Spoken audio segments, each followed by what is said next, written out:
اللہ والوں سے پنگا مت لینا ورنہ خیر نہیں ہے۔ ایک بزرگ گزرے ہیں جن کا نام ہے قطب شاہ گوری، اپنے وقت کے بہت بڑے ولی گزرے ہیں۔ آپ نے اپنے مریدوں سے ارشاد فرمایا، اے میرے پیارے مریدو میرے قریب آؤ۔ سارے مرید پیر و مرشد کے کہنے سے قریب آ گئے۔ آنے کے بعد کہا حضور جی ارشاد فرمائیں۔ قطب شاہ گوری نے کہا تھا، اے میرے مریدو اگر میرا انتقال ہو جائے، میرا وصال ہو جائے تو تم کیا کرو گے؟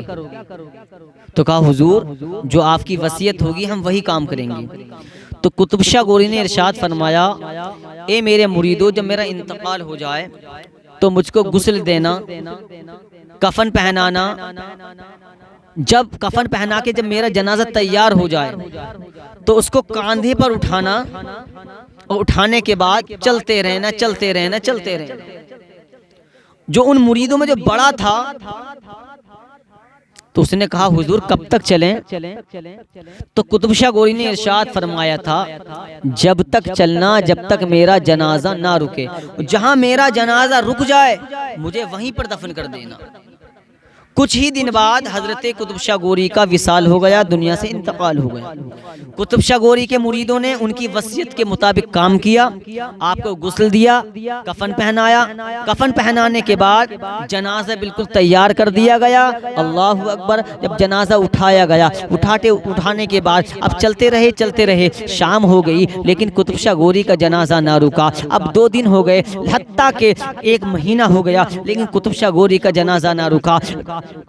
5 مہینہ ہو گیا لیکن قطب شاہ گوری کا جنازہ نہ رکا۔ چلتے چلتے پورا 1 سال ہو گیا لیکن جنازہ نہ رکا۔ یہ مرید کیا کرتے، جب جیسے ہی نماز کا ٹائم ہوتا تو اپنے پیر و مرشد کا جنازہ رکھ دیتے، نماز ادا کرتے، کھانا کھاتے، پھر کاندھے پہ سوارتے، پھر چلتے رہتے۔ اب چلتے چلتے پورے 4-5 سال ہو گئے، 6 سال ہو گئے لیکن جنازہ نہ رکا، اور جنازہ نہ رکا۔ مرید کہتے ہیں قسم خدا کی جتنا قطب شاہ گوری کا جنازہ آگے بڑھ رہا تھا جنازے سے اتنی ہی خوشبو آ رہی تھی، جنازے سے اتنی خوشبو آ رہی تھی۔ اللہ اکبر۔ مرید کہہ رہے تھے جتنا جنازہ آگے بڑھ رہا تھا قطب شاہ گوری کے جنازے سے اتنی ہی خوشبو آ رہی تھی۔ اللہ اکبر۔ چلتے چلتے 6 سال ہو گئے لیکن قطب شاہ گوری کا جنازہ نہ رکا۔ 8 سال ہو گئے، قطب شاہ گوری کا جنازہ نہ رکا۔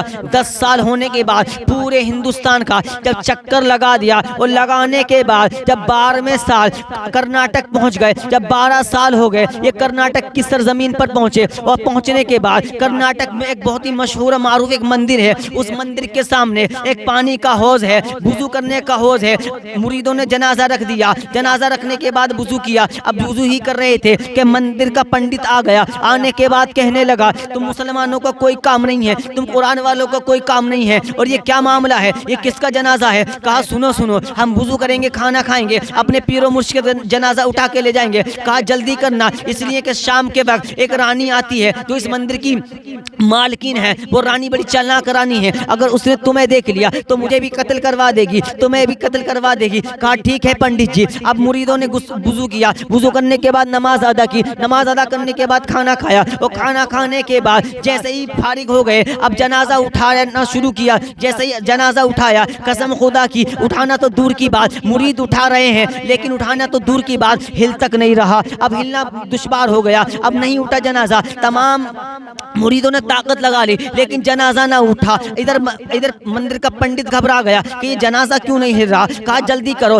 اب اتنے میں شام کا وقت ہو گیا، رانی اپنے غلاموں کے ساتھ آنے لگی۔ آنے کے بعد کہا پنڈت جی کہاں ہیں؟ پنڈت جی کو بلایا گیا، وہ بلانے کے بعد کہا اے پنڈت جی یہ کیا کرا رہے ہو؟ یہاں مسلمانوں کا کوئی کام نہیں ہے، یہاں نماز والوں کا کوئی کام نہیں ہے، یہاں قرآن والوں کا کوئی کام نہیں ہے، تم نے انہیں کیسے رکنے دیا؟ تو کہا پنڈت جی میرے کچھ سمجھ میں نہیں آ رہا، اتنا کہنا تھا۔ وہ کہنے لگا رانی میری کچھ سمجھ میں نہیں آ رہا، یہ جو لیٹے ہیں، یہ جو چارپائی پہ لیٹے ہیں، یہ جو مسیری میں لیٹے ہیں، جو کچھ کر رہے ہیں یہ کر رہے ہیں۔ کہا کیا ہوا؟ یہ مرا ہوا انسان کیا کرے گا؟ تو مریدوں نے کہا تھا اے رانی نے معمولی نہ سمجھنا، یہ اللہ کے نیک بندے ہیں۔ کہا کیا ہوا؟ اپنے غلاموں کو رانی نے حکم دیا جاؤ جنازہ باہر پھینک دو۔ اب اس کے غلام آئے، آنے کے بعد قطب شاہ گوری کے جنازے کو اٹھانا شروع کیا، لیکن اٹھانا شروع کیا جنازہ ہلا تک نہیں۔ پوری طاقت لگا دی گئی لیکن جنازہ نہ ہلا۔ اب رانی نے حکم دیا 2 ہاتھیوں کو منگایا جائے، 2 ہاتھی منگا دیے گئے، ایک زنجیر کا کونا ہاتھیوں کے پیر سے باندھ دیا گیا، ایک زنجیر کا کونا جنازے سے باندھ دیا گیا۔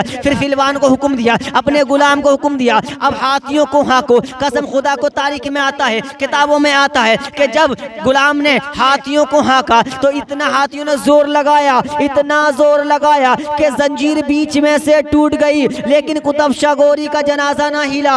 اللہ اکبر۔ رانی یہ دیکھ کر حیران ہو گئی اور حیران ہونے کے بعد اب جب مرید میں سے جو بڑا تھا، جو سردار تھا، اس کو بلایا، کہا بتاؤ تو صحیح یہ کون تھے؟ کہا یہ اللہ کے محبوب بندے تھے، اللہ کے دوست تھے، ان کی یہ وصیت تھی کہ جہاں جنازہ میرا رک جائے وہیں مجھے دفن کر دینا۔ اے رانی غور سے سن لے، یہ جو تیرا مندر ہے اب ہمارے پیر و مشرک کا اسی میں دفن ہوگا، اسی میں قبر بنے گی۔ اتنا کہنا تھا۔ جب رانی نے یہ دیکھا کہ جب اللہ کے محبوب بندوں کا یہ عالم ہے تو کہنے لگی اے سردار ہاتھ بڑھا، مجھے کلمہ پڑھا۔ ارے جب ان کا یہ عالم ہے تو آمینہ کے لال کا عالم کیا ہوگا، مدینے والے مصطفیٰ کا عالم کیا ہوگا؟ ہاتھ پہ کلمہ پڑھ لیا اور پڑھنے کے بعد کہا اے جاؤ جاؤ، اے غلام تمہیں حکم ہے، جاؤ جاؤ تم آج سے آزاد ہو۔ اور مریدوں سے کہا تم جو چاہتے ہو وہ کر لو، انہیں مندر میں دفن کرنا چاہتے ہو تو مندر میں دفن کر دو۔ اب چل دیا گیا۔ اب جنازہ جب ان کی قبر کھودی گئی، آج بھی جا کر کوئی بھی جو کرناٹک پہنچا ہے،